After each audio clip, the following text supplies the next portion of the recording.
Master Teacher 2, Ma'am Ernie.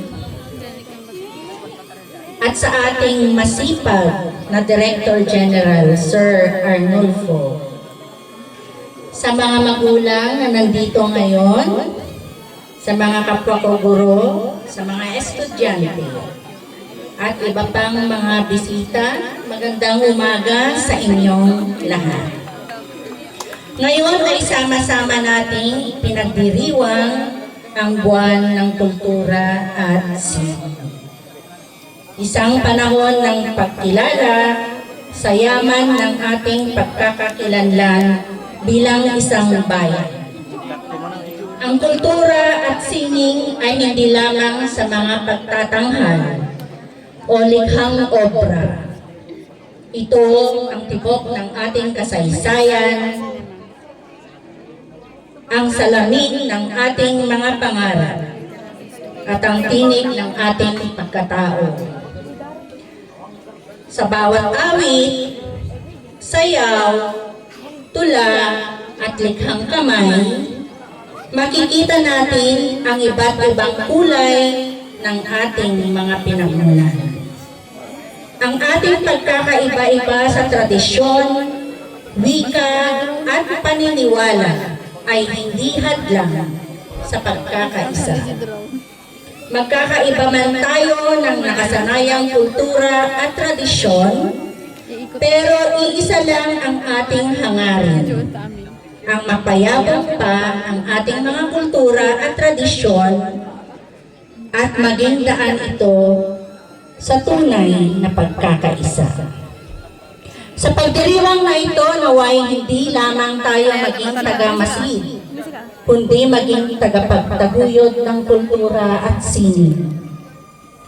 Pahalagahan natin ang ating mga paniniwala, ang mga tradisyon, at kulturang ipinamana ng ating mga ninuno. Sapagkat sa pagkilala at paggalang sa ating kultura, mas lalo nating napagtitibay ang ating pagkakaisa. Sa pagkakataong ito, nais kong batiin ang mga estudyante at coaches na lumahok sa katimpalak na inilunsad ng ating LGU bilang selebrasyon ng kultura at sining. Sila ay itinanghal na kampyon sa larangan ng photography storytelling. Isang masigabong palakpakan na para sa kanila.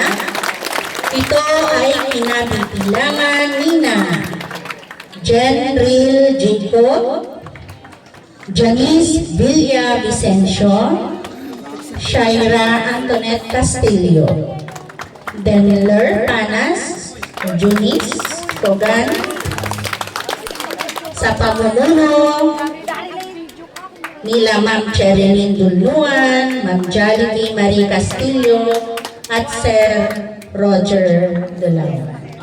Congratulations sa inyong lahat. Binabati ko rin ang iba pang estudyante na nagpamalas ng kanilang talento sa larangan ng pagpipinta.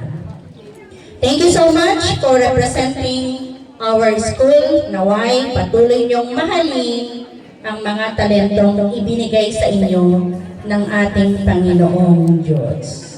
Muli, isang magandang umaga sa inyong lahat.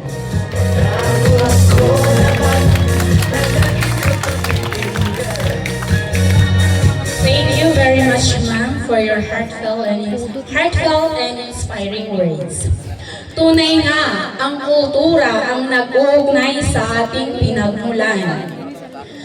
Moving on, let us welcome another beautiful presentation from our students and community, the Bugalo Dance.